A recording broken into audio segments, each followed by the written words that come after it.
What's up, everyone? Welcome back. It's Wednesday night. It's time for an RPG-centric episode of Mythic Conversations. Last week, we were with Cosmic Jeff and we dug deep into Cosmic Legions, had a very Cosmarium-focused conversation. But since then, in the last week or so, we've had a lot of news and a lot of drops and reveals and so forth that have been very, very focused in the world of tabletop role-playing games.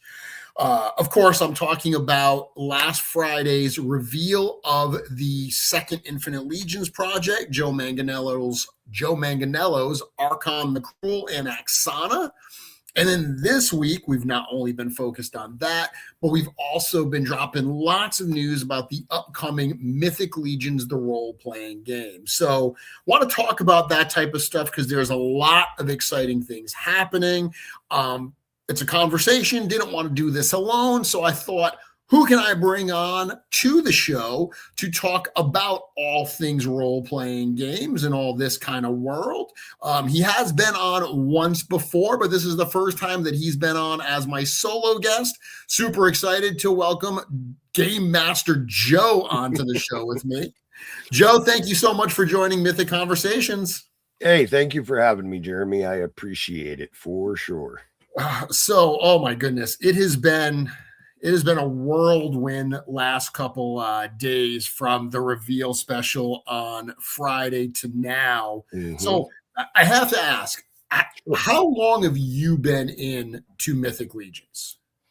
So the release of the first wave, yep. I was actually on eBay looking for Gothotropolis figures. Okay.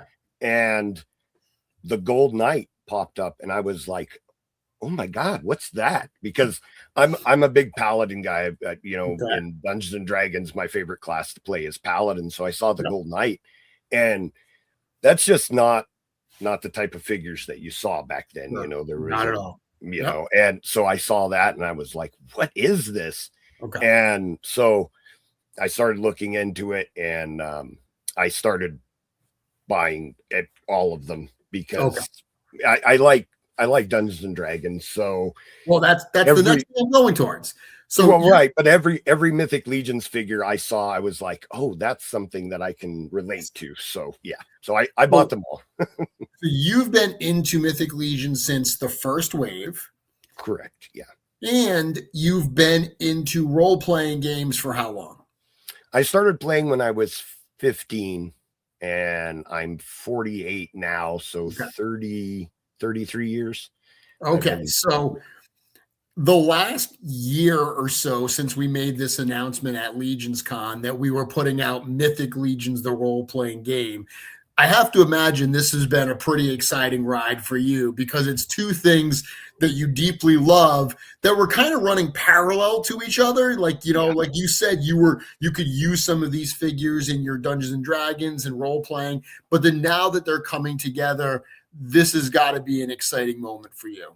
It's like a dream come true. My two favorite hobbies, because Mythic Dungeons and Dragons or role-playing games just in general have been a consistent hobby. Probably the only consistent hobby I've had since I was young, that I, haven't been in or out of. I've been playing games since I was 15. So then I found Mythic Legions and all the other amazing Four Horsemen lines. And those two coming together, that's like chocolate and peanut butter for me. I've mentioned that Beathir was a very exciting announcement, but for me personally, when you guys announced the RPG, I was just like, oh my God, this is my dream.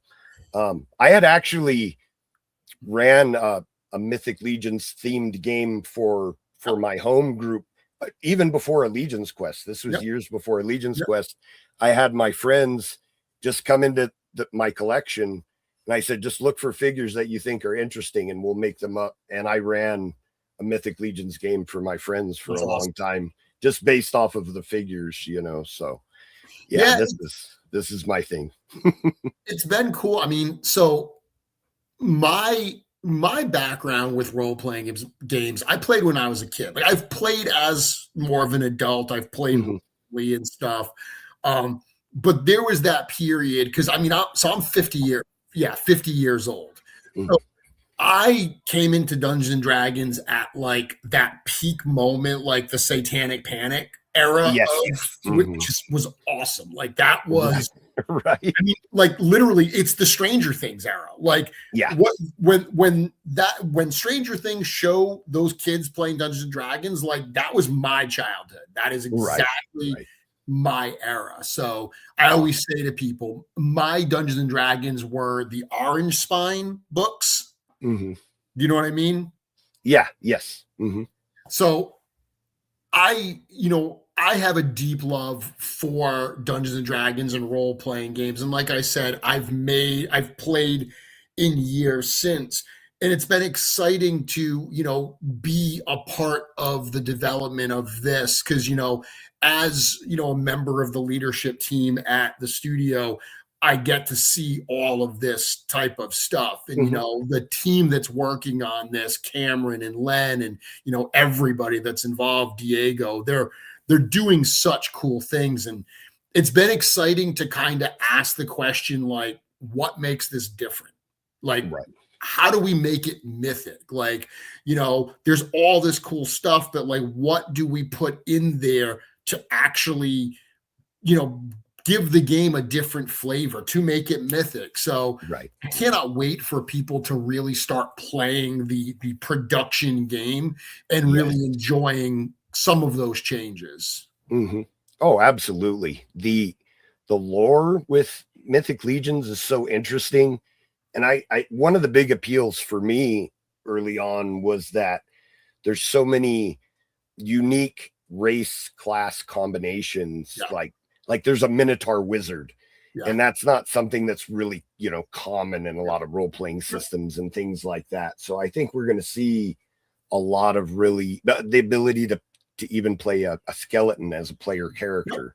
I mean, those are some unique things to Mythic Legions that I think are going to be a lot of fun to play around with and for people to get their hands on. One of the things that I'm excited for too, I remember one of the earliest conversations we had about the game when Cameron says, what makes Mythic Legions, the role-playing game, different? And Eric and I were there, and we said the factions, because in traditional, like, Dungeons and Dragons, you have your alignment, right? So you're lawful good, chaotic evil, whatever. The idea in this game that we had said from the beginning was, a traditional role-playing game, you have your character, you're trying to level up, you're trying to get cool treasures and accessories and all, you want to make your character cooler, but you're also part of a party. And your party elevating is important as well. And this idea of there being a third tier for Mythic Legions, the role-playing game, where it's like you're part of a kingdom. You are part of a faction, whether it's from the Legions of Light, the Legions of Dark, or the Splinter factions.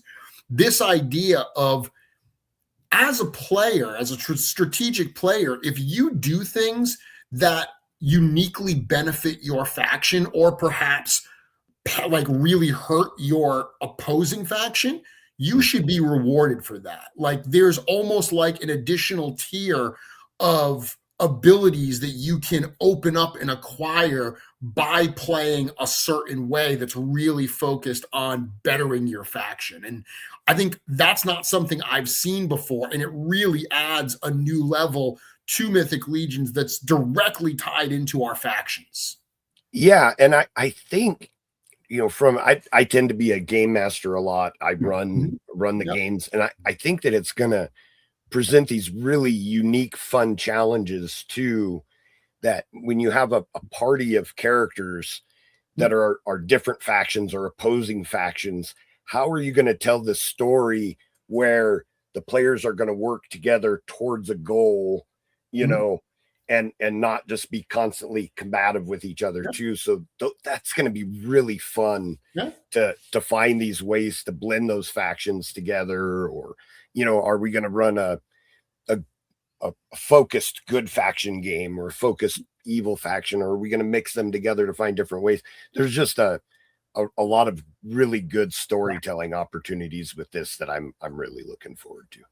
I know that, like, thinking about the way I play, like, one thing that immediately appealed to me about the faction system was this idea of, like, I would make decisions, like so many decisions specifically focused on my faction.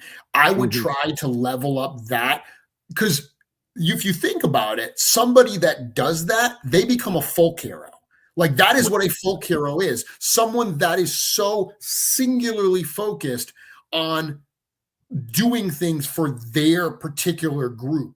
That folk hero aspect, it's like, that's a really fun way to play the game, is to say, like, I am going to be narrow-minded in the way that I approach that. Like, I will make foolish decisions if the end result benefits my faction. Absolutely. That's fun. That's fun. That is fun. And then there's characters like a Hagnon type character who at his core maybe doesn't want to be evil, but he's part of an evil faction. And how are you going to role play those, you know, in situations where good characters are attacking you and you defend yourself? It's easy to fight then, but what happens when the party wants to abuse what you would consider an innocent?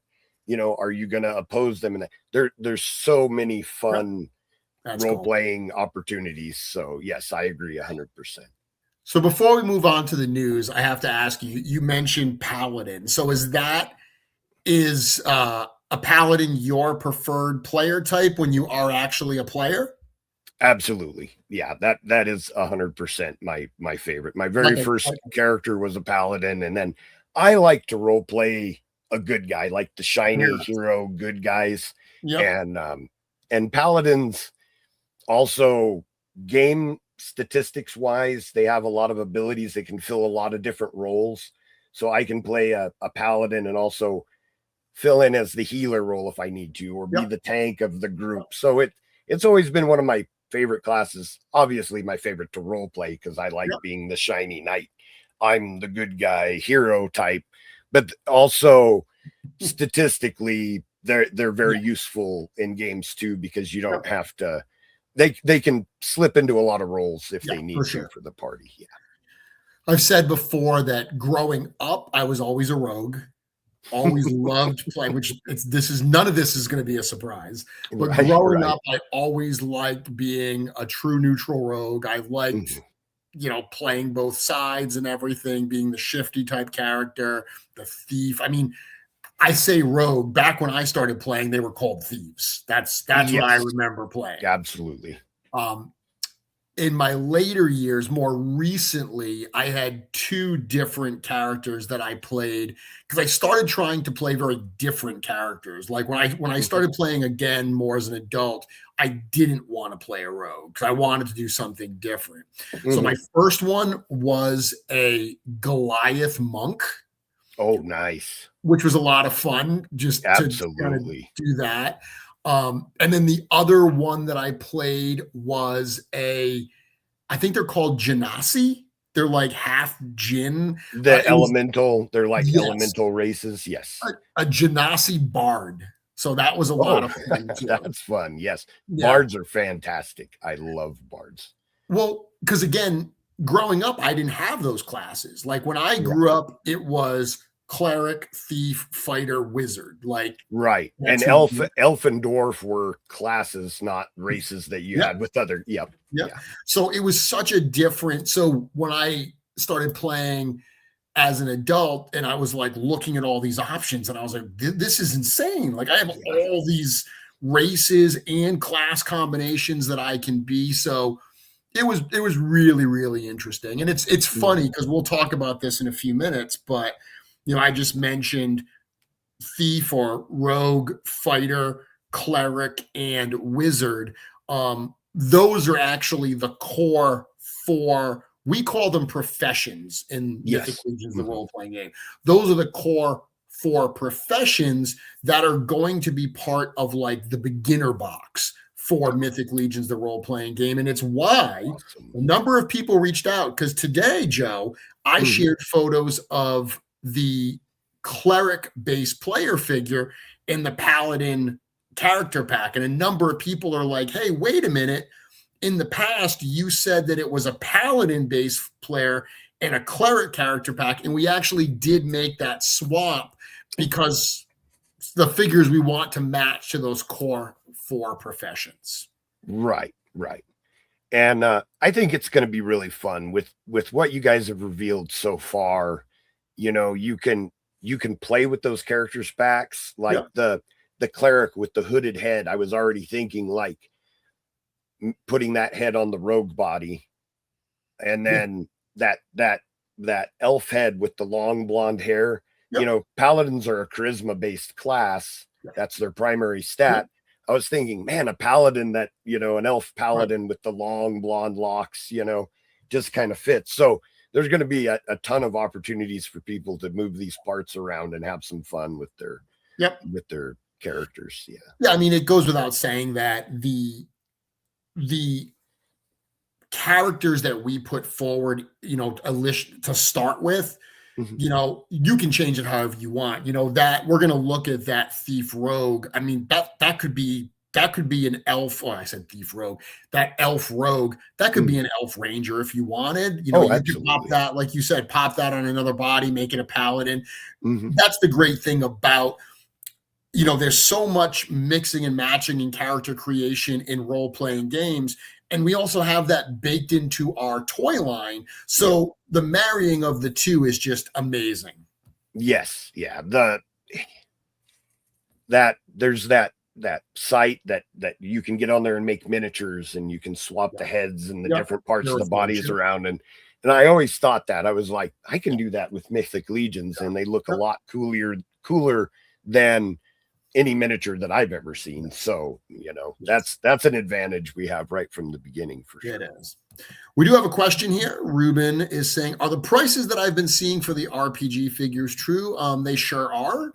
$29.99 is the price that is going to be in the Kickstarter for these base player figures, but we will get to that in a little bit, because first things first, Joe. Sure. I want to talk about Archon the Cruel. So absolutely. Archon the Cruel, this figure, this partnership was revealed at Legions Con in November. So if you know, we've mentioned before, Infinite Legions is our new line of Legions compatible figures where we actually partner with other creators. I mean, this is basically licensing in a different way. Instead of us just going out and buying a license and making figures, this genuinely is a partnership. It is something where we want to work with very specific creators to bring their characters to life as Legions compatible. You know, Joe's someone we'd been talking to for a couple years, finally found a way to make it happen. And this was funny because I will admit that, you know, Joe is a famous Hollywood actor, in addition to having a role-playing pedigree and being very well known in, you know, Dungeons and Dragons and role-playing circles.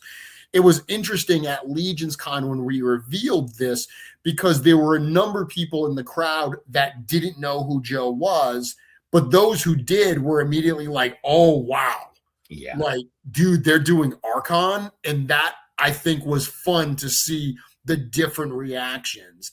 Now, you are someone who was familiar with Joe Manganiello and with Archon the Cruel because of his role playing with like Critical Role, correct? Yes, correct. I think I've seen that clip of him getting the hand probably 1,000 times, you know, on YouTube and other social media.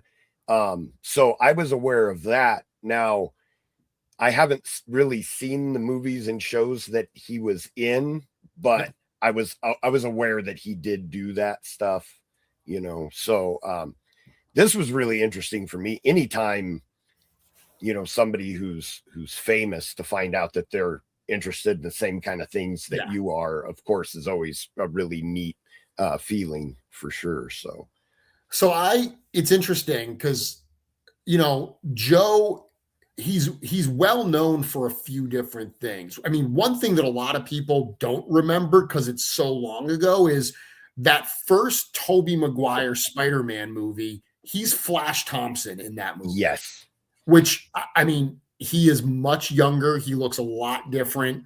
Yeah. But, he's got that kind of initial start. I never watched True Blood, but he's very well known for True Blood and for Magic Mike. Those are two probably of his more high profile.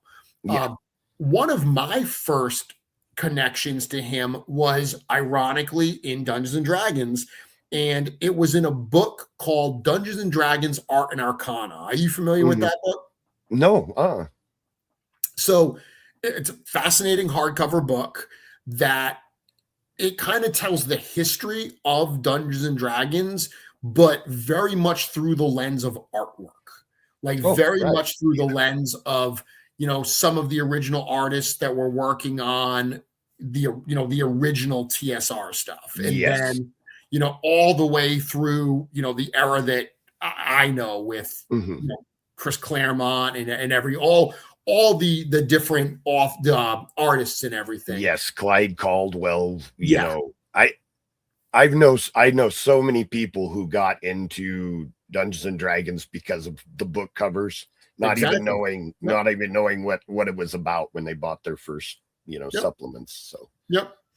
So it's a wonderful book. Can't recommend it highly enough. He wrote the introduction to it. Because this was at a time where he was acting as an ambassador for Wizards of the Coast and Dungeons and Dragons. So he wrote that intro, which, I mean, at the time was a big deal because, this is very much Hollywood hunk guy saying, yeah, I'm a geek and, I love to play this. And he's got a well-known, game night that he does with Tom Morello from Rage Against the Machine and Vince Vaughn and the Big Show, and it's like a professional wrestler. There's a lot of a couple of the guys from Game of Thrones, I believe. They're all involved in kind of his circle of famous people who are they're all storytellers, right? They're all involved in storytelling in some way. So very, very cool. But that was one of my first kind of touch points for him specifically in Dungeons and Dragons before we started working together. But it has been very, very cool. He's been wonderful to work with. And I mean, you can't argue with the end result. So you got to see the Archon figure actually at Legions Con in the case, correct? Yes, I did. And oh boy, is it amazing. Yes. Excellent figure. One of the connections that I had with, there was a role-playing book that Wizards of the Coast put out called Descent into Avernus. Yes, Descent into Avernus actually has Archon statted in it. Yes. And that was a lead up to the Baldur's Gate 3 game. So that all had my interest before I knew anything about this. So when you guys announced this figure, I was like, wow, this is super cool. Yeah. And then I'm sure we'll talk more about it later, but there's a really cool feature of the Mythic Legions RPG that is gonna have this character play a big part probably in the games that I run for it. So very cool. Very cool. So you can see the loadout here. I mean, Archon is head to toe a brand new figure. So unlike the Faden figure that we did for the first Infinite that had some new pieces, but a lot of existing stuff. I mean, this is absolutely head to toe. Yeah, I mean, Curtis, I've talked about Joe on Mythic Quest as himself. Literally probably my favorite acting gig he's done. I love Mythic Quest so much, and he was hysterical on it. So good call. But yeah, back to the loadout here. So, I mean, he's got his his Bone Cleaver axe, which I know originally he had an axe called Fane Eater. My understanding, Fane Eater is blue. My understanding is this is not Fane Eater. Okay. This is Bone Cleaver. And when I say my understanding, Joe told me that. So right. I have to imagine it's correct. But cool. I mean, he's got a couple of sets of hands. He's got that cursed arm, which, that cursed arm and cursed hand, that's a big, big part of Arkhan's story. So that's one of the things that I think is interesting is I kind of told a little bit of Arkhan's story this week. And a lot of people don't know his story. And his story is a little tough to tell because Joe owns Archon the Cruel, but Arkhan has been in official Dungeons and Dragons campaigns like Descent into Avernus. Correct. He has played with Critical Role, and it's a little tough to navigate some of those other IPs and stuff to tell his story. But you mentioned that you've heard about that, him cutting his arm off. Do you want to tell that little story, that famous story of Arkhan here? Yeah, that clip is so popular. So he was part of you can say the names. I'm drawing a blank on the name. Critical Role? Critical Role. Thank you. I have poo brain sometimes. I'm an old man. I thought you were trying to avoid saying those like IPs. Like, no, we're talking about it. I can say all of the names. Yeah, because you know what? We can't post it on the figure itself, on the thing and stuff. But this character of Arkhan has lived outside of this action figure. So while I cannot say that, he is a disciple of Tiamat, I say a dragon queen in our official type of stuff. But I mean, he has been in official stuff in that role. So it's okay to say some of the places that he's been. Right. I got you. Okay. Well, good. Yeah. He was on Critical Role. He did several, I think three guest spots where he adventured with them. The interesting dynamic with that was that Arkhan is not a good character. But the rest of the characters in the party very much are. So he played his role very well, helping them. The god Vecna was a villain of that. Now, Vecna is one of my favorite D&D villains. I've used him in several campaigns. He is famous. He became he was a evil human wizard who became a Demolich, which is an undead a very powerful undead spellcaster. Eventually ascended to godhood. He was betrayed by his general named Kos. Kos used his sword to cut off Vecna's hand and eye, which became relics, very powerful items that you can get in Dungeons and Dragons. So the hand of Vecna was something that the villain of the campaign had. Joe played that very, very well to set himself up with Arkhan in that situation. And I've heard him talk about it in interviews that he had contingency plans if everything didn't work out. But he played like he was taking the hand to destroy it with his axe. When the time comes, he says it's time to destroy this, and he cuts his own hand off, sticks the hand of Vecna onto his body. It's nothing personal, just business, and teleports away. And my favorite part of that clip is everyone at the table being in shock, and his very large frame trying to get up from the table to get away from everyone, and there's not enough room, and he ends up like kind of hopping over his chair to try to get away while everyone is still in shock. But I mean, it's a very, very popular moment in Critical Role. I mean, it's when you think about, live streaming and like listening to podcasts and so forth for role-playing games has become very, very popular. It rose to a lot of popularity, obviously, during COVID and so forth. And I mean, this is like an iconic moment in kind of role-playing like history. And that's Right. Yeah, so cool. Didn't he also, because I had heard a story about Joe playing years ago, and I didn't realize it was connected to this, but didn't he roll like an insane attack roll as part of this? The only one that I remember, there was a fight that they were having where an enemy attempted to charm him, which then Arkhan would have turned against the rest of the party. And it was a fairly difficult, I think, wisdom check, and he rolled a natural 20. That's the one that I saw.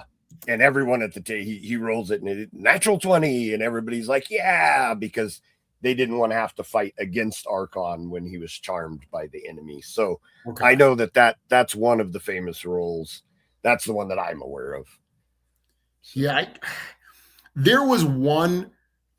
Again, I can't find it right now, but I know him. I remember hearing him tell a story that he went to go do something, and the roll that he did, it wasn't nat 20, but it also he also was using some kind of spell or whatever that increased like his damage. It was something where he did like 135 points of damage in one roll, where people were just like, what the heck? It was, one of those moves that your player says, I'm going to do this, and the likelihood they're going to pull it off is so slim, but somehow they roll that nat 20, and you're like, son of a gun. Well, one of the incredible things about Arkhan is he is a Oathbreaker paladin, which is a paladin that was good, that broke his oath and became evil, but he's a multi-class barbarian. Yep. So he can go into a barbarian rage, but he still has access to paladin smites,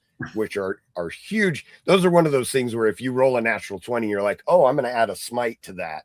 Yeah, smite was part of it. Yeah. Yeah. And it can really magnify the damage that you're going to do. So for sure.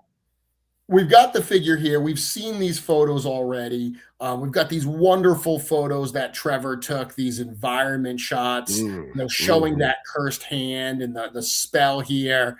This is a very kind of looking down, like Archon is playing a role-playing game. He's on that grid map there. Yes, I was complimenting Trevor on that, keeping the characters within the grid. Yeah. Wonderful shots, we do have a few brand new shots to look at tonight for this. Nice. So a number of people were asking for some size comparisons. Now, we have said that Arkhan is a brute scale figure, but because of his size, just the way that he's built, it's bigger than like our previous brute scales like Talazar and Tharnog. And I'll have an example to show of that in a minute.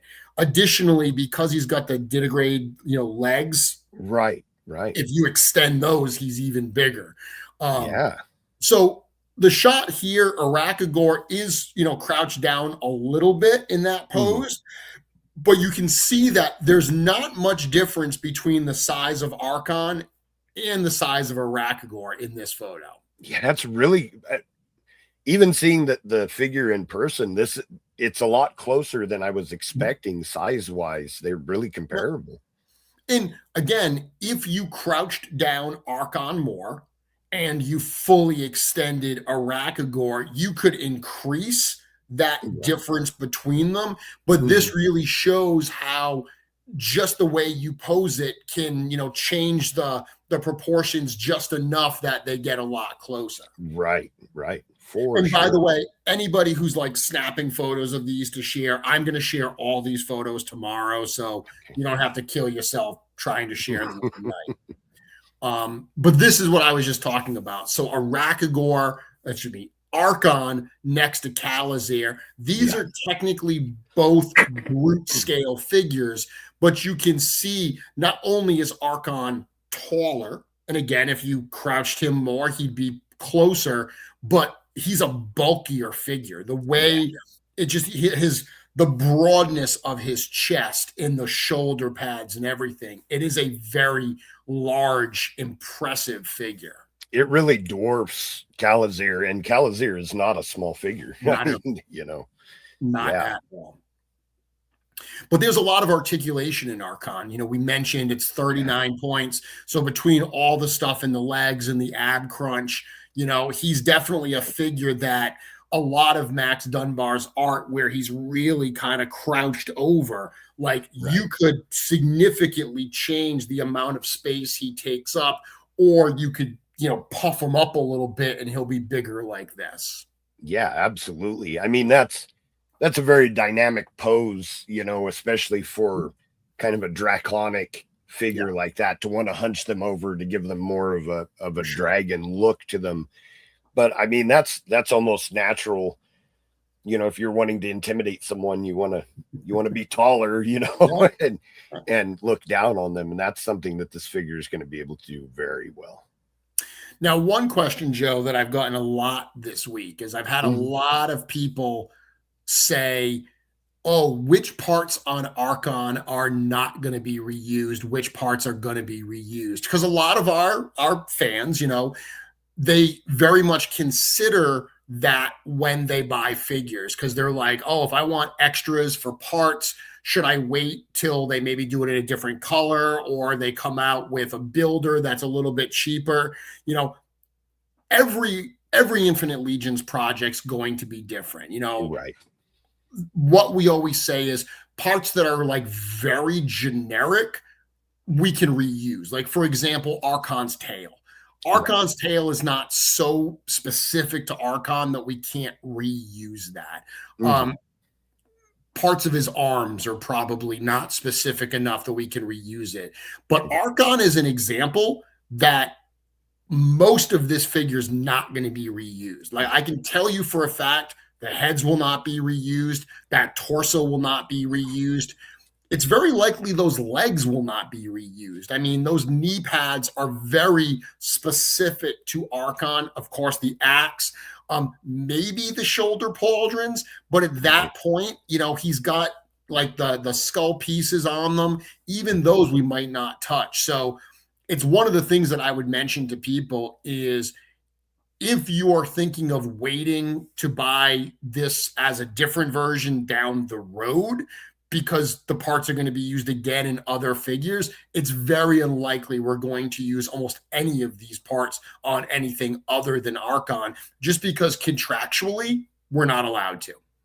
Right. And he has a very distinctive look. Yes. You know, he's a very unique character. So, I mean, that makes perfect sense to me. Also, I'm hoping that people don't wait, because I want this figure to do very well so that we get the rest of the Dark Order. So wink, wink, wink, wink, order a bunch, people. We'll look at the Dark Order in a minute. So here's Archon with a couple 1.0 figures. So we've got Ilgar on the left and Sir Gideon on the right. So, you know, this kind of shows his presence with, you know, the figures that people are probably most familiar with from Mythic Legions. 1.0 figures are, you know, most of what people probably have. So you look at this, and I think this really kind of shows the heft and the presence of Archon the Cruel. Right. So that was something that I was hinting to earlier. So in the Mythic Legions RPG that you guys are doing, there's something called Mythic Encounters. Which allows you to use the full-size figures. I have a tendency to kind of run heroic games myself.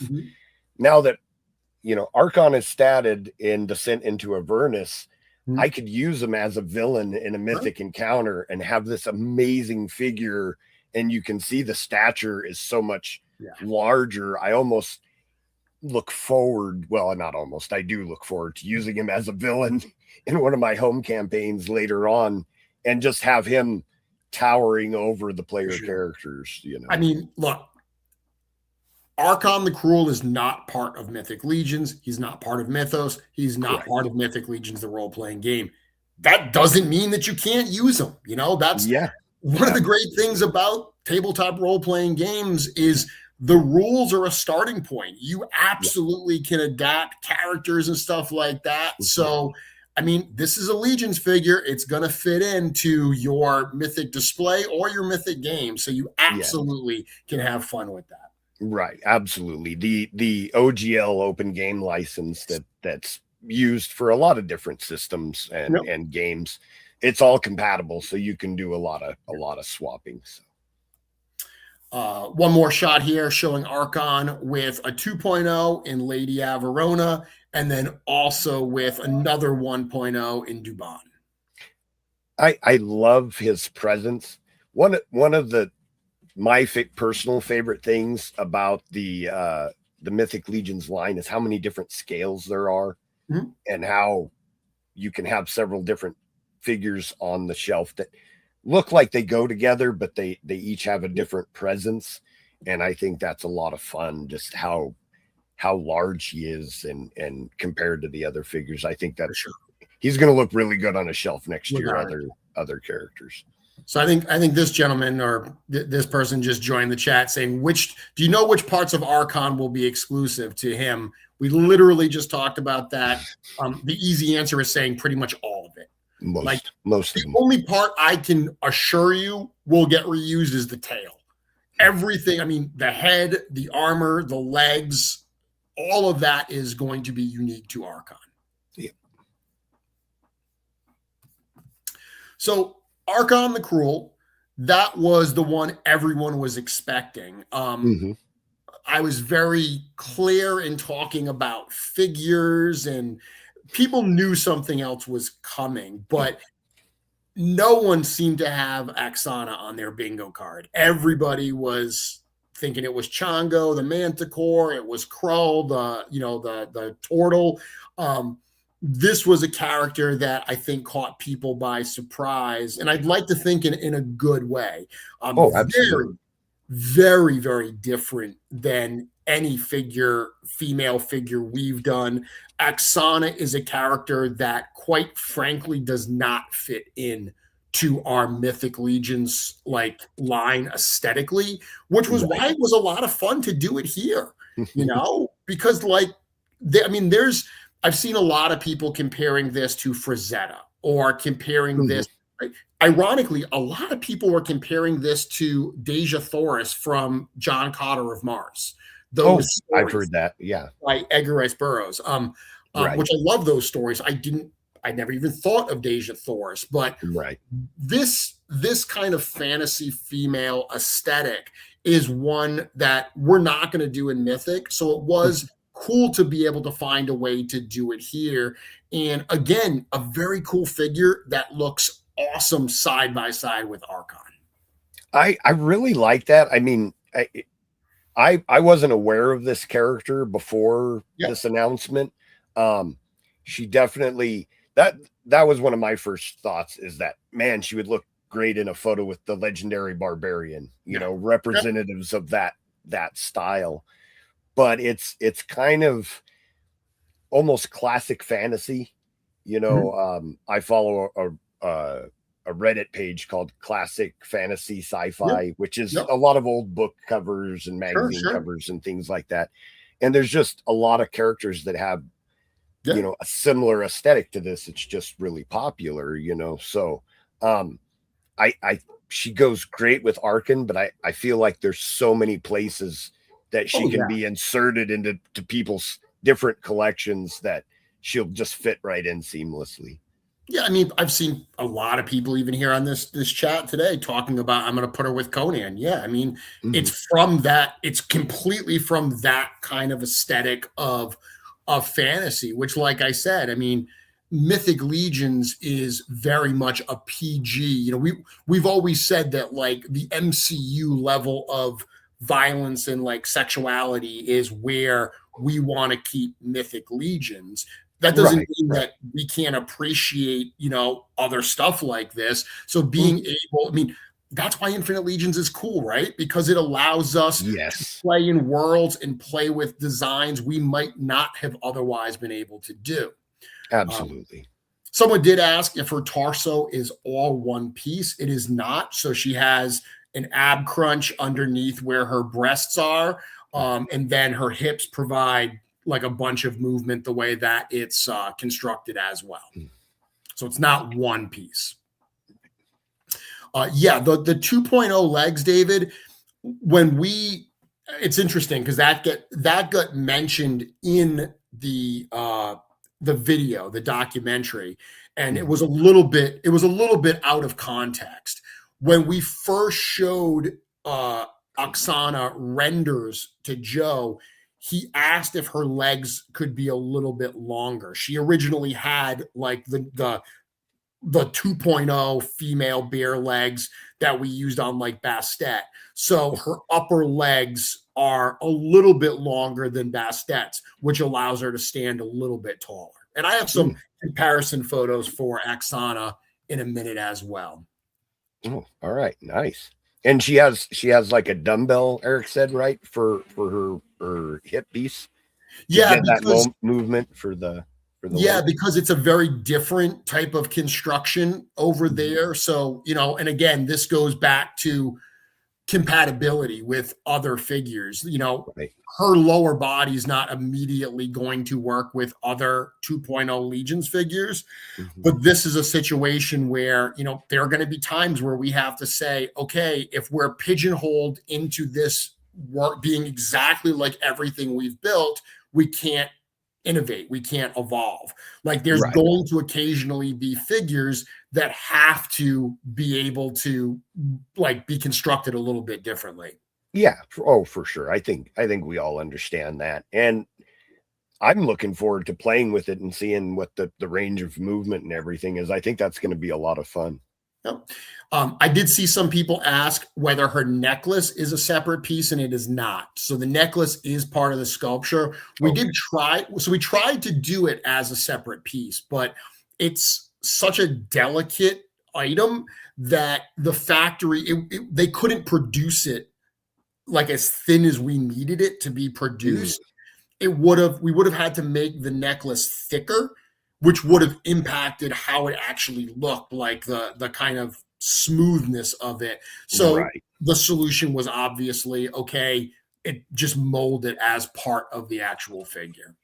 Yeah, which I think is totally fine. I was asking about it because the main villain of the first story arc of a Legion's Quest had a necklace with 3 gems on it. And my first thought was like, ooh, I can do a custom to a villain, that I used in a Legion's Quest. But now I'll just have to use the whole torso instead of just using the necklace. No problem there. And then she's got the alternate head. So, that crown, we talked about this on Offworld the night after, the hour after the reveal, that kind of crown she has, which is like the crown of Takesis. We also did one that doesn't have that. And it's interesting because when we started this project, the only piece of art, because Aksana is a character that, unlike, Chongo and Krull and a lot of his other characters have appeared in the Set into Avernus. There was like a little mini set that Wizards of the Coast put out that had all those characters in it. Aksana was not in any of those. So she very much is a more mysterious character that he had designed and created, but hadn't really gotten used much yet. So the one piece of art that we got from Max had the crown on, and we immediately were like, hey, that's such a distinctive look. We'd love to do a second head that doesn't have the crown. And Joe was like, yeah, that'd be awesome. So this is very much Eric saying like, okay, what would she look like with that crown off? So this particular portrait wasn't based on something that we were given. Neither was her staff. Both of those were things that Eric designed specifically for this character. I love the difference between, because the crown gives a very distinct look and impression of the character, where by taking, having a completely separate head sculpt without the crown on, you can get a really different look for the character if you wanted to use her in a different way. For sure. Which is really amazing. And one of my favorite things that you mentioned is that you'll include the bendy ponytail, one for each head, which is awesome, because then you can use it, the alternate head on a different body if you want to, or if you buy multiples, which I'm sure a lot of people are going to, you can use those different heads for different characters and really get a different feel for them, for sure. No, there was no real consideration to do swappable crown in here as opposed to alt heads. We always wanted to do 2 heads. So a character like this that has a crown, it's like a character that has a hood. It's super easy to say, oh, well, second head is without the hood, or in this case, without the crown. So that made a lot of sense to just do 2 different heads there. Mm-hmm. Yeah, as far as the ponytail, that was something. And again, that's an example, Joe, of toy fans making toys, because we could have included 1 ponytail and just said like, well, you can only use 1 head at a time. But we were like, well, that means you're going to have a head in your fodder bin that is incomplete and doesn't have a ponytail, is going to look weird. So just being able to include a second ponytail, it's like, okay, well, now all of our figure fans have this piece of fodder. They can pop this on another figure and be able to get more use out of these parts. Yeah, that's something that makes the Horseman special, is that level of thought into those kind of things. I mean, I fully didn't expect that to be the case. So when you said that, I was just like, wow, that is so awesome. Now, on this particular figure, I mean, obviously her heads are going to be unique. I would suggest her staff won't be reused. Her upper body certainly will not be reused. It's got Arkhan's logo on it. The lower body, like where the hips are, that I don't know about. Probably not, because again, I just said that this is an aesthetic we're not really looking to do in Mythic Legions. Right. So just aesthetically, we probably won't use something like this again. So the arms and legs. Yeah. I mean, the upper arms already were ones we had in the library. So this is, again, another one that quite a bit of this is not going to be reused outside of Aksana. Right. Yeah, I could see like maybe in Cosmic, I mean, if the legs were a different color, they could almost be like tights or something. How about the spell effects? The ones that she's holding? Yeah, those will be reused. Those will be reused. Okay. Spell effects. Again, those are ones. The Archon one probably won't be, because it was genuinely sculpted to go with that hand. And I don't know if we mentioned this. When we first sculpted that, it was just, a spell. And Joe asked if we could put like a skull in it with like stuff coming from his eyes, because that's the logo of his Death Saves like clothing company. Right. So that's why Eric did that. So that magic spell, I can see us not reusing, but these are fairly generic. I could see us reusing those. Okay.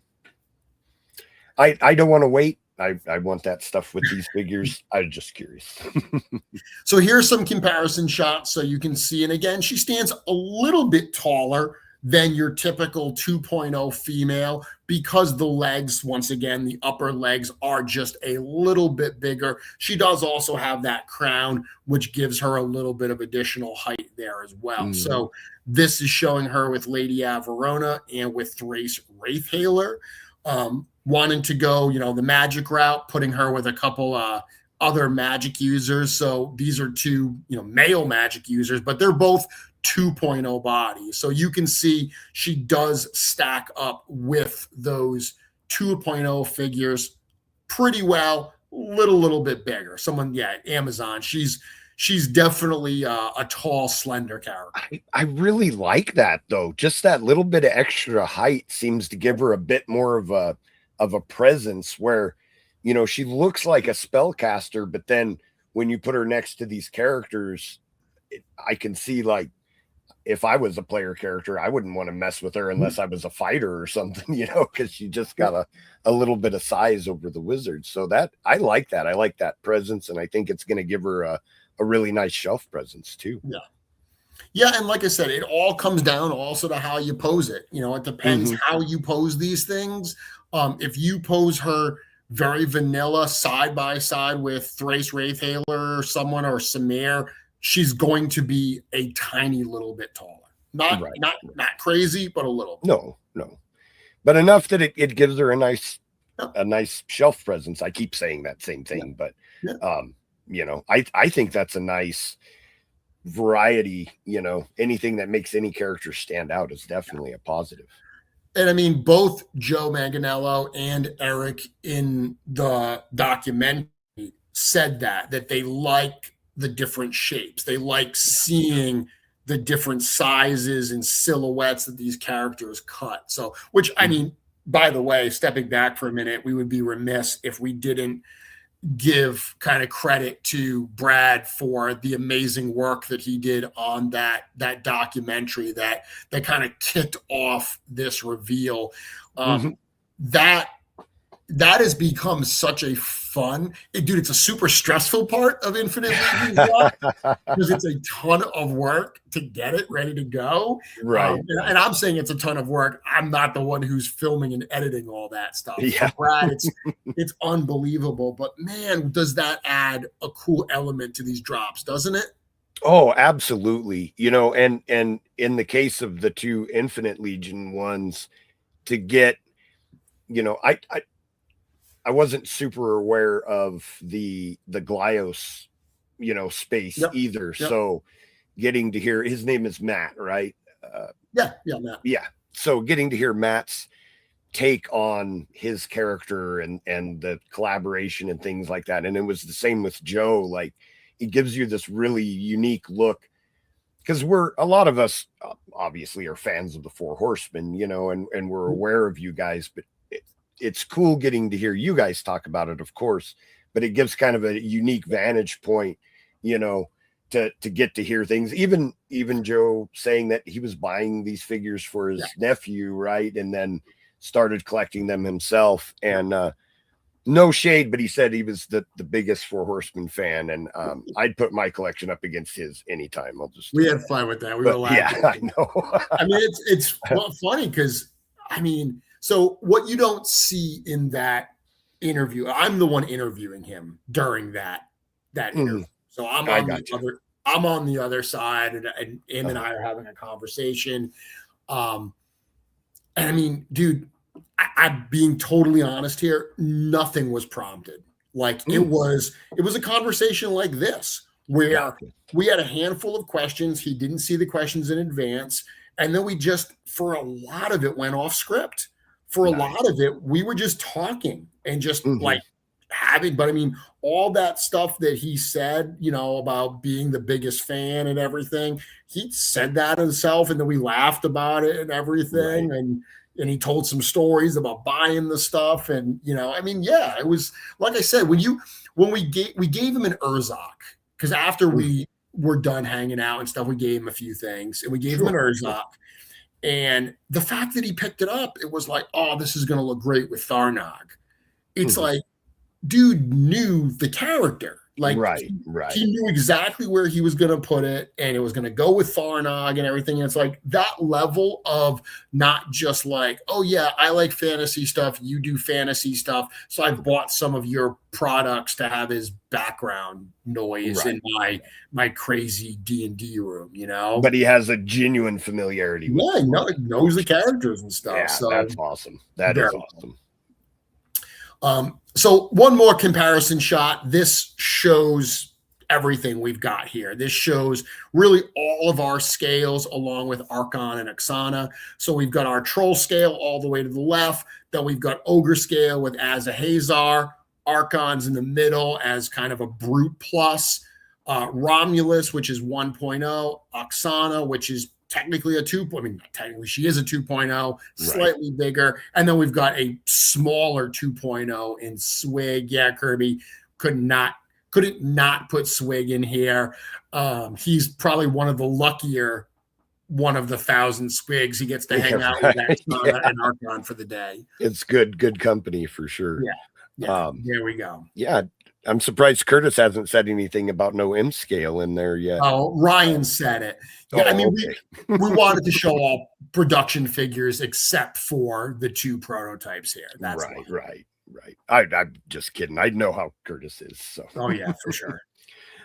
Yeah, Archon. I mean, Eric said it in the documentary. He certainly has shelf presence. So 100%. So Archon and Aksana available at Store Horseman right now. You know, we mentioned it in the reveal special. Archon is normally going to be a $99, pretty much $100 figure.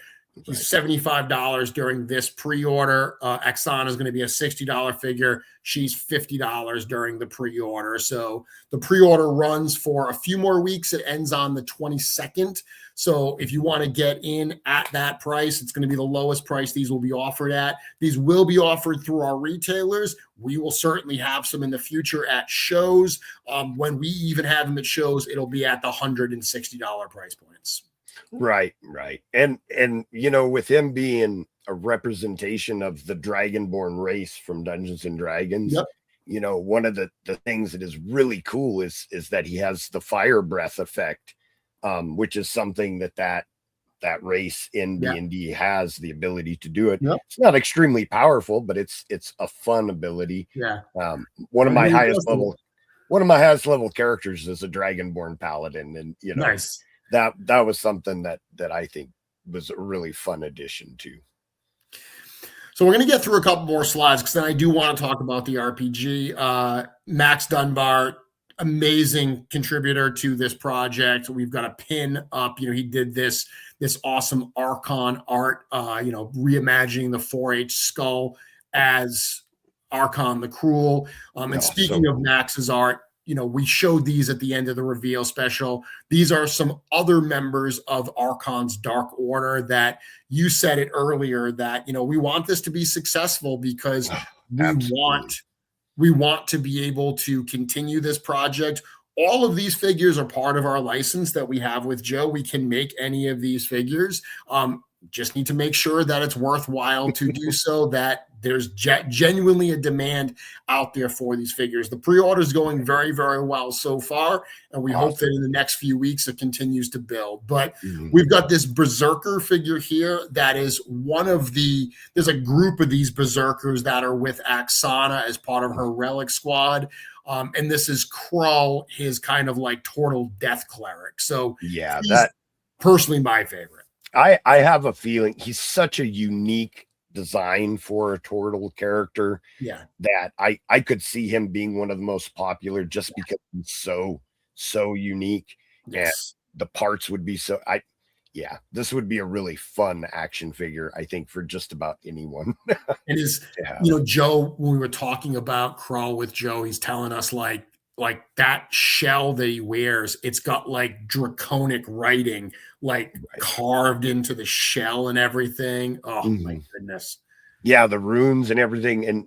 And Eric's attention to detail, he's going to go in there and carve every single one and make everything look so cool. Yeah, that's going to be a next level figure for sure. Torgar Steel Fist is Arkhan's bodyguard. So this is a large figure. Torgar is a very large character. This is definitely one that I saw a number of people that were suggesting. I remember Joe telling us something about double wielding those like flaming scimitars or whatever, that for Torgar to be able to do that, he needed like these gauntlets of like strength or something. So the gauntlets that he wears are a magical item that allows him to also use those magical scimitars. It's like, all of this is a character made through Dungeons and Dragons rules, through like, I want to do this, so I've got to get that so I can stat up. It's cool to be able to have that. Yeah, that they might be. Now I'm not familiar. I'm just guessing. Might be gauntlets of ogre power, which were popular magic items within Dungeons and Dragons that grant your character a lot higher of a strength. And falchions are two-handed weapons generally.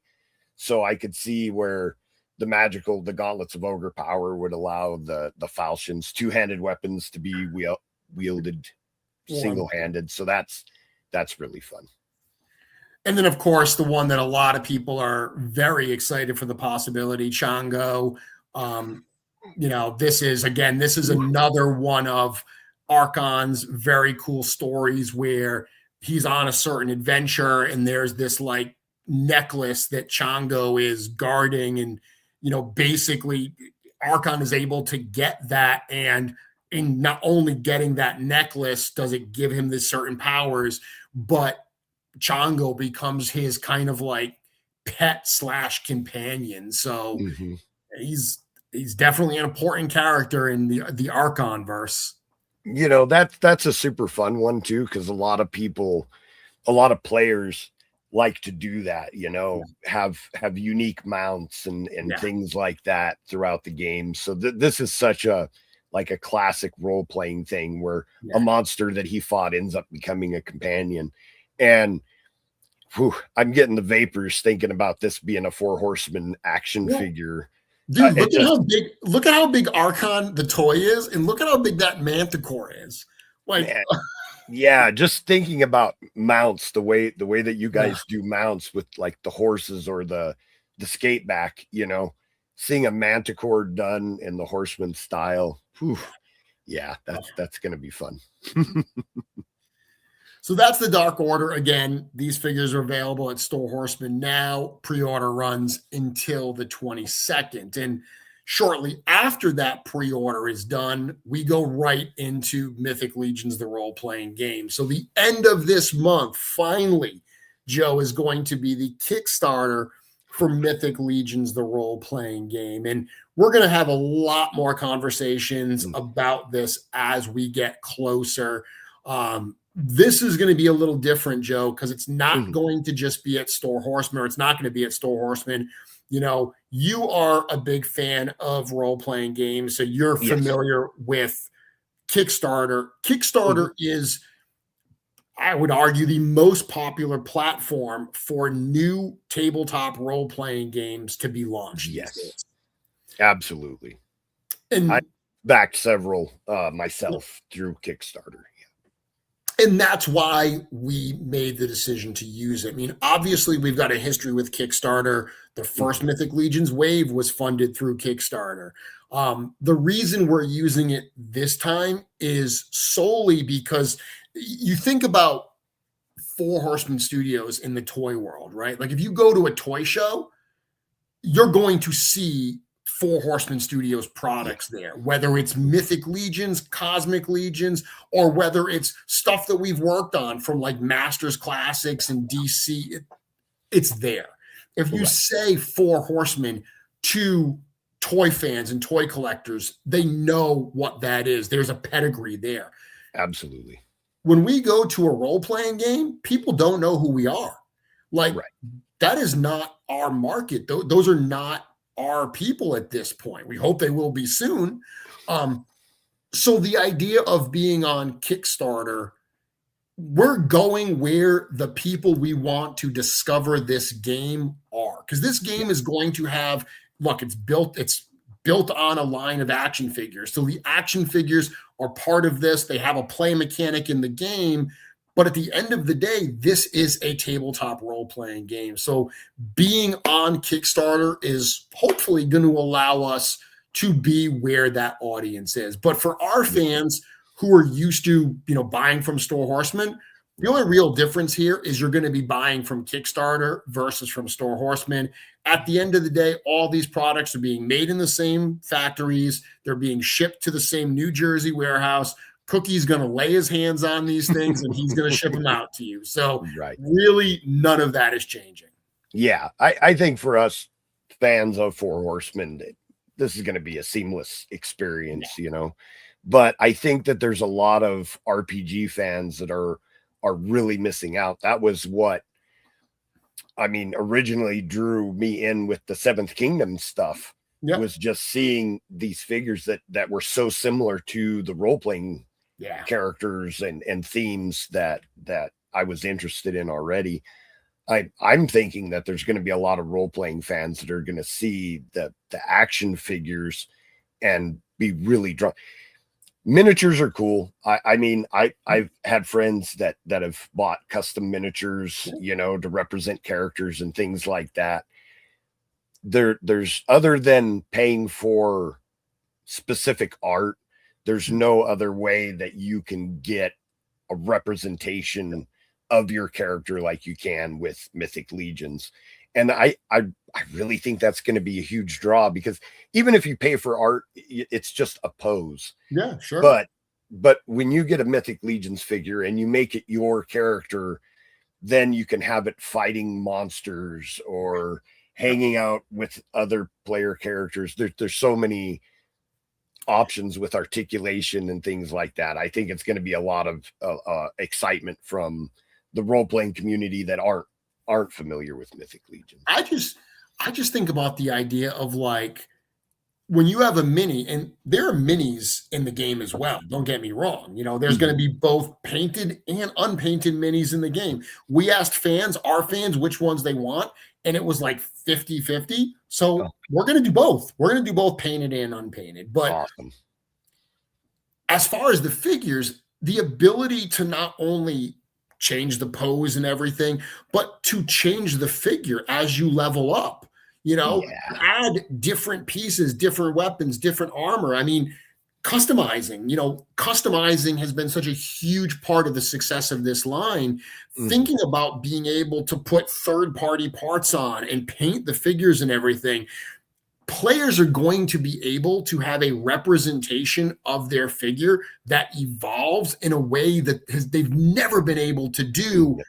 In role-playing games. So absolutely super excited. And then this dropped. So this dropped earlier this week. This is the official logo for Mythic Legions, the role-playing game.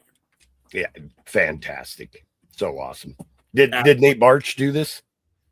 Honestly, this is a combination. Len LaGuardia did part of this. And then passed it over to Nate, and then Nate did some work on it as well. So both of them had their hands in this one. Well, they did a fantastic job. I want a print or a poster of this to hang on my wall already. Yeah, it's very, very cool. And then, of course, we followed up yesterday where we had teased the elf rogue, the heroic elf rogue, a couple weeks ago, and then we had this out at page 3 in Philadelphia.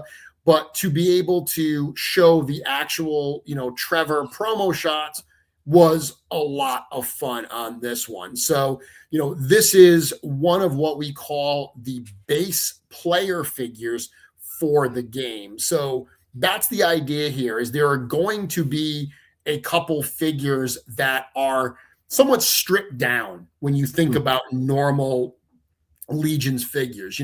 Normal Legions figures come with multiple heads and hands and weapons and all these different things, soft goods and stuff. These figures are kind of pulling back because we're also pulling back the price tag on these. Right. This is an example of that $29.99 base player price. So that's the idea here. This is not like that Hero Forge thing you were talking about where you're going to be able to go on and customize your figure and get it shipped to you. Like, we actually had explored that in the past for the Armory, and for a number of reasons, it was not viable, especially not at a $29.99 price point. Right. So the idea, these are existing SKUs. So this is going to be in a package, but rather than put everything in that package that you could possibly want to use to customize and bring the price tag up to where it normally is, this is more of a la carte that way, where this is the base player, and then we're going to have a character pack that goes with this. There's going to be heads packs, weapons packs that will allow you to further customize these. And of course, as we know, they're Legions compatible, so there's 300 other Legions figures you could use as well. Yeah, I'm a little excited about that. I mean, this is amazing. What jumps out to me right away is the bandolier and the throwing daggers. Yep. That's new, right? To this? No, those actually came with the greatest Mythic Legions figure of all time. Oh, the scapular? Yeah, you see, of course you know. All right. Yeah, no, they feel new because we don't have them in hand yet. Right. Those are actually from Scapular. All right. It fits perfectly with that character, though, for a rogue type character. Yep. Just awesome. Yep. And it looks so good. I could totally see customizing fans going in and maybe throwing some dry brush on or painting some dots. And a lot of D&D fans like to paint their miniatures anyways themselves. Yeah. So I think that there's going to be a lot of fans that already have paints if they want to, but if they want, it doesn't need it. it's a great looking figure as is for sure. Now, one thing I will point out on the elf is this is a prototype head on a totally existing body. So that head is at 104%. So the final product, the head will be a little bit smaller on this. But you nailed it, where like all of those rivets and everything that are, on the laces and stuff on the chest, they're not painted on this one because that would certainly add to the cost. But easy enough for people that want to paint those. So example of that, $29.99. Now I did see someone not ask a question, but make a comment saying, hopefully we can add on extra figures through the Kickstarter. 100%. Like you will be able to, look, I hope everyone buys the game. I hope everyone like one of the tiers they select has the game, but you don't have to. If you just want figures, you could just get figures. If you want extras of the figures, you can get extras. If you wanted 200 of this elf, you could buy 200 of this elf. The only figure in the Kickstarter that's going to be limited is the paladin that we had at San Diego, because that already exists. We've already produced those. Those are going to be part of certain pledge tiers in the campaign. Everything else is totally addable, as many as you want. Awesome. I really hope too that people give the role-playing game a chance. I mean, this is my pitch, but when I started role-playing games were a nerd game, and it was very niche, and you didn't really talk about it in school and things like that. But it's totally changed, where kids nowadays are playing on their lunch breaks at school and things like that. But with one of the big appeals to me is that role-playing is a great opportunity to get together with a group of friends and interact with people, whether it's in person or online, but you're interacting directly with your friends. And for sure, the world can be a troubling place sometimes, and it's a wonderful escape for a few hours, or however long that you play, that you get to just leave your troubles behind and have some escapism that's not harmful in any way. It's not harming yourself or anyone else. You just have fun with your friends for a few hours. And I think that role-playing games are a fantastic medium for that. So I really hope everybody gives it a try, because I've been having fun with it myself personally for so many years. So to that, I have a few comments few questions I want to answer and stuff, but I will also mention that I don't believe we're going to have it for the start of the Kickstarter. But one of the other things we are looking into is online support for the game.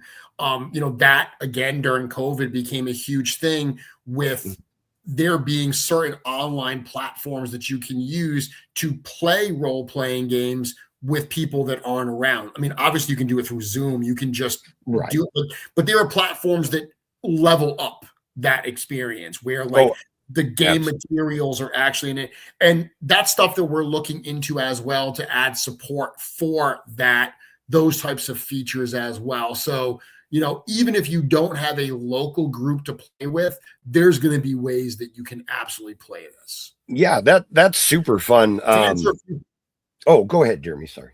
No, I'm just answering these questions. Faust Forge, are they going to be the armory boots or the Marley boots? I would suggest it's going to be the armory boots. I believe we've retired the Marley boots. The Marley boots were created, and then when we realized, we should have done those differently and done the cuts, the like mid thigh cut and everything, the mid calf cut, I should say. We've moved to those. So I don't think we're using the Marley boots again. That should be the armory ones. Cloud saying, even if I never play, I want a copy. Yeah, I mean, anyone that likes this story, there's going to be lots of cool lore and lots of cool art. There are members of the community that have art and photos and stuff in these books and stuff. So it's very much going to be something to have that I think you're going to enjoy looking through, even if you're not playing with it. And then last question, will any of these figures be available outside of the Kickstarter? Yeah, I mean, eventually, but the Kickstarter is the first offering for them. So if you want to get them first and at the best price, you're going to want to jump on the Kickstarter. Anytime that they're available down the road, and I mean, they're going to be more expensive. And like we're seeing this right now, Joe, with the Rising Suns wave. So we made an announcement that the Rising Suns wave is just about in. Any address changes need to be emailed to customer service at Source Horseman by Friday. And I've seen a lot of people saying, like, are these going to be up at Store Horseman? And the short answer is no. Like, they may, if they are up at Store Horseman, it's going to be at least a year from now. And it will only be what didn't sell at shows. You know, when we do pre-orders for a reason. And I know people that come in late that are new fans that missed out on those pre-orders, that's challenging. But we don't order extras to necessarily sell at Store Horseman. We order extras to do live events. Once they've been through about a year of live events, then any that are left, we put on the store. So around this time last year, we got Necronominus in. Necronominus will hit the store at some point soon, but I can tell you right now, the whole wave won't, because there are some figures that were sold out of. So that's something to think about. It's gambling, you know, not getting in on these pre-orders. You're gambling with your ability to get a figure, and you might have to end up going to the secondary market, which can be crazy sometimes with the prices that people are asking on that secondary market. So it's always the most safe thing to hit these pre-orders for sure.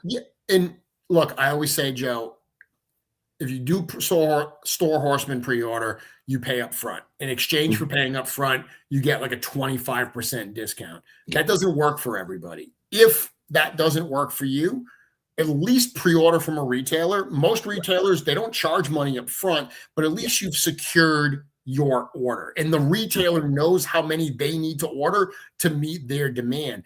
That's where it's a problem, is when you say, I'm just going to wait until these arrive, because the more people that do that, the quicker those little bit of extras that retailers ordered have, they're going to go. They're going to fly. So it's always good to at least place a pre-order with a retailer if you're not getting it through Four Horsemen.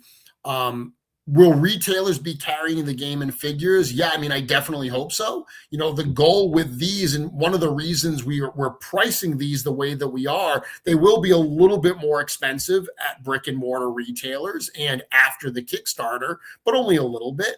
And that's the goal, is we want, you know, friendly local game shops to be carrying this in their stores. We want you to walk into your local game store and see Mythic Legions, the role-playing game, and Mythic Legions, the role-playing game figures merchandised in that store. So we very much are hoping they will carry them. And I know a lot of our retailers are very excited, not only for the figures, but for the game as well. Yeah. I know that I'll be, there's a game shop that I frequent in a town near me, and I'm definitely going to be in there when the Kickstarter stops. Like, hey, have you guys seen this? You know, trying to promote it. We're going to have retailer tiers. You know, we are going to have retailer tiers available that are going to have some, what I think are some compelling offerings for retailers to be able to carry these in these stores as well. Yeah, that is fantastic. Can't wait. So today we showed some more pictures, and this kind of illustrates the combination or the relationship between base player figure and the add-on, the character pack. So we made a little bit of a change here, and I alluded to this earlier.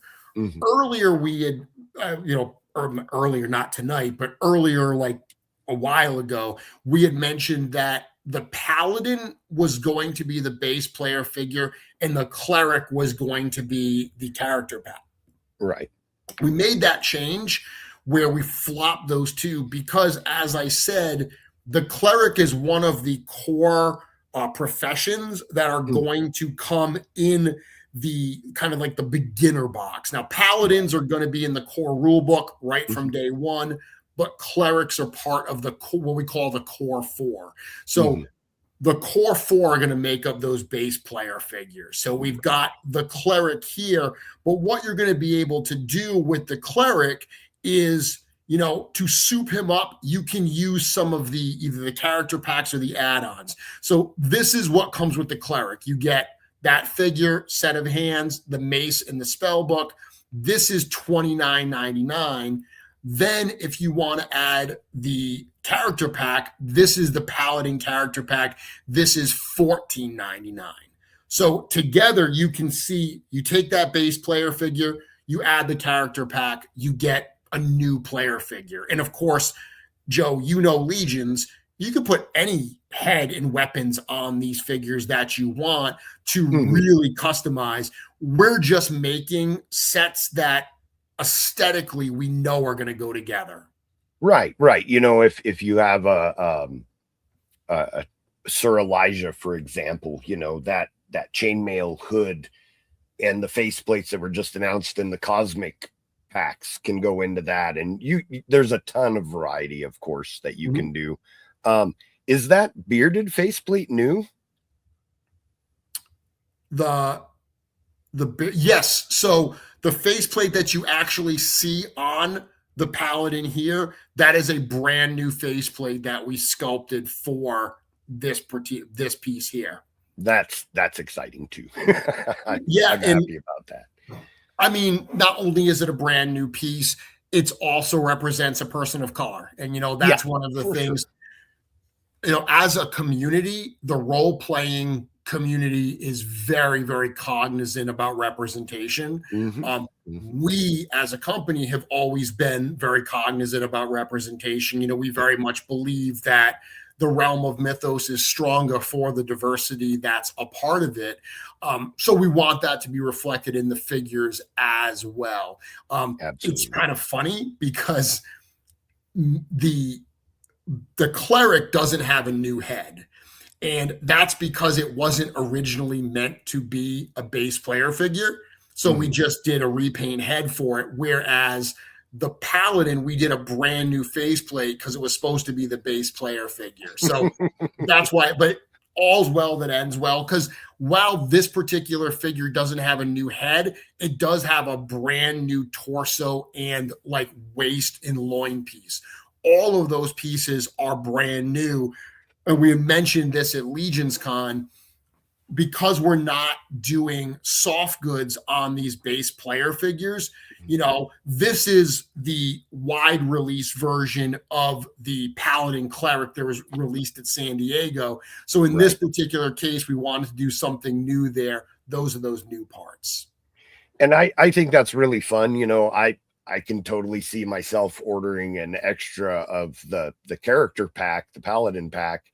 For that faceplate. I bought a 10-pack of the Silver Knights. So I'll want that faceplate to find its way in there to add some variety to those figures. So hop right in.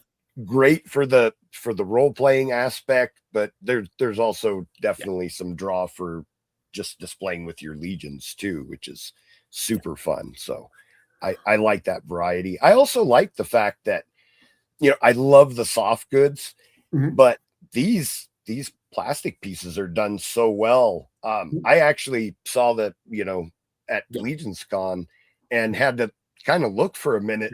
They're so well sculpted that it wasn't easy to tell that they weren't soft goods. So a question I have seen, and I'm seeing it here too, is will there be any other base colors than red? No, not to start with. In the future, sure, but we've got to, it's funny because we're trying to make customizations and lots of different options, but you can go too far with that, right? Like just this configuration here, we could say, okay, well, let's also do it in all these other colors. And then suddenly we go from 2 SKUs to 12 SKUs for what is basically one figure. We can't get crazy like that. So certainly these can be painted. You know, if you want to paint them, that's what they're meant to be able to do. But to start with, the red will be the only ones that are available. So we just looked at the thief, the elf rogue. We haven't shown the character pack for the elf rogue, but there is one. So just like you see a character pack here that very much is designed to work with one of the base player figures, there will be something like that for all the base player figures. Awesome. And there will also be other things as well. So we had mentioned add-on sets and weapons packs and stuff.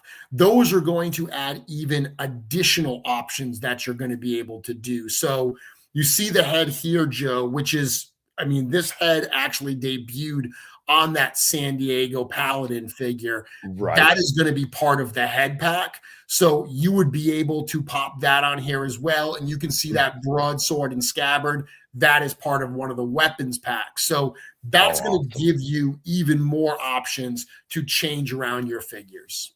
Yeah, variety is the spice of life for sure. I think that's going to be a lot of fun to play with. And I personally cannot wait to see even what the character packs are going to evolve the character into. Yep. You know, we know it's a rogue. What class is going to be added with that character pack? I'm super excited to find out. So can't wait for those reveals. We're excited to show it. And, you know, I can tell to kind of set some expectations. The Kickstarter is the end of February, right? Mm-hmm. So we're not too far away from there at this point. This week, we've already revealed a bunch of stuff. That is kind of the plan, is that over the next few weeks, we're going to start revealing some of this stuff. And my goal is to do kind of like a reveal special for our fans and everything before the Kickstarter. Like, nice. Because, you know, it's tough, Joe, because there's something cool. There's something cool about like the Kickstarter goes live and everyone rushes to see what's available and everything. Right.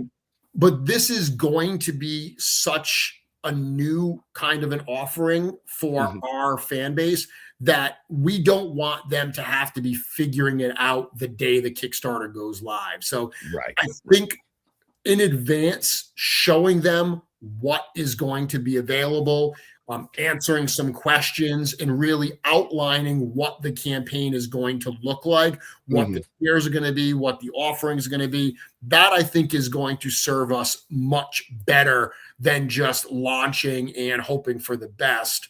Brian Carr is asking, you know, will all of these characters be shown? I clicked the wrong one.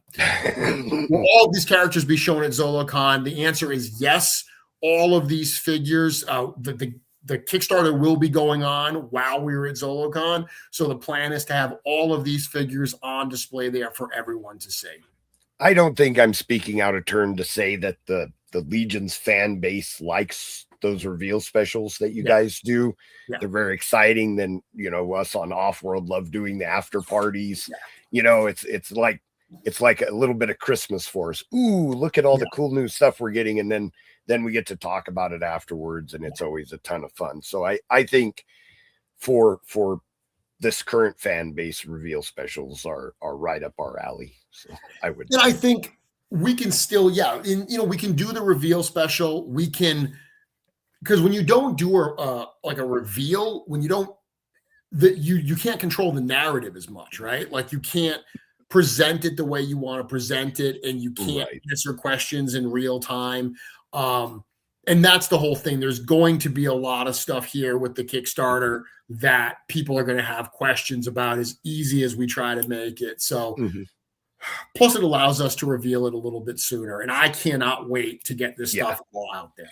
Oh, absolutely. And I think once the Kickstarter starts, and then, you know, when role-playing fans start, you know, of course, we're very excited about the figures, but I think role-playing fans will be really interested in what's unique about the game system and things like that. And I got to be part of the playtesting, you know, one of the playtest groups, which was super cool.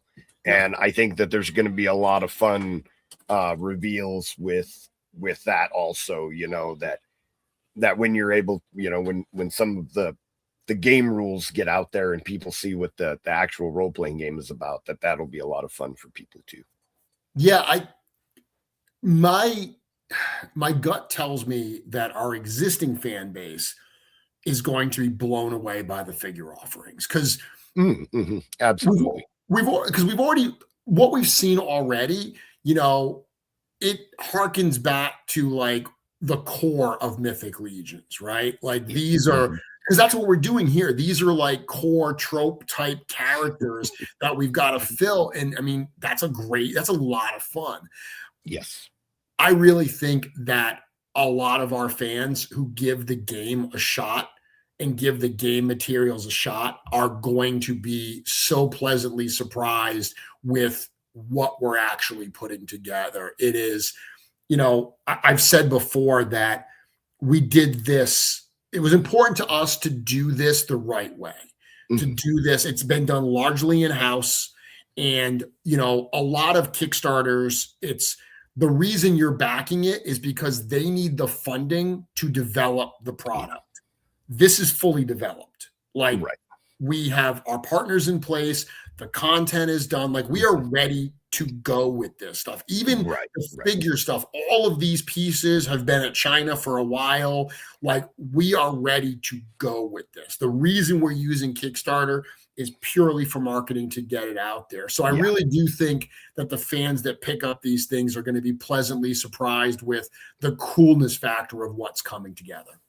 Absolutely. And even for the figure collecting community, there's so many people that I've heard say that they collect by their headcanon, I only get these because this is that's the wonderful thing about role-playing games. When you're running games, it's your imagination, your storytelling. You can take your own headcanon with Mythic Legions and make that your game. There's really no limitation on that. So I think even some of our current fans that haven't tried role-playing yet will have a really good time saying, I want the army of Laodiceus to conquer all of Mythos. You can do that with a role-playing game. It's your story. So however you want to have it be fun, make it fun. It's cool. What's been cool for me too is like, I'm not writing any of the content for the game, or at least at this point, I'm not writing any of the content for the game. But I consult on all of it. So it's been great to kind of look at what's being written because, that's one of the things is like, okay, we have our story. So all of the stuff happening in the game, all of these adventures, they have to be running parallel to the main story. We can't contradict things. Like all the lore has to make sense. And I've had a lot of instances where I've been like, okay, we can't describe that like this because I describe it like this over here. So it's been really fun to work with the writers. And we do have outside people, we have, while we've got a lot of in-house resources working on this, we have worked with outside artists and writers and game experts and stuff. But I've used some of their stuff, Joe. Like, I've taken stuff that they did, like that calendar, stuff that I never thought about, like the days of the week in Mythos. Like it never came up in my writing. So being able to like flesh out some of what I'm writing because other stuff that people are writing. I'll give you an example. There was a document that went around about the holidays. And I don't mean Christmas, but like holidays as a whole, the calendar year of holidays in Mythos. And it was so cool that I ended up using part of one of those holidays in a story setup for some of this year's Legions Con figures. Awesome. Anybody that's a fan of the lore for Mythic Legions is going to have a blast with this. That's one of the things that when I was running my before I knew any of this was existing, I was running a Mythic and I was just coming up with town name. And even on Legion's Quest, you kind of see it. I make up towns on the fly or give them goofy little. It's going to be so nice to have a fleshed out map that you know where the towns are at and the distances between the two. And again, I encourage everyone to play the role-playing game, but even if you don't, that's just going to be fun information to have and to tell your players you arrive under the serpent moon. I know I said that the first time we talked about that, but that's still something that's really stuck in my brain that having phases of the moon is going to be add so much life to Mythos. I think it's going to be really fun. Question, will these no, that's the wrong one. I already answered that one. will prices be higher than direct pre-orders to accommodate Kickstarter fees? You would think so, but instead we're doing the exact opposite of that. The literally cheapest way to get these figures is going to be during Kickstarter. And while logic would say that makes no sense since we have to pay Kickstarter fees, look, I'm not going to mince words. At the end of the day, I want this Kickstarter to be well over $1 million. Because what I said earlier about people don't know us in the role-playing industry, right?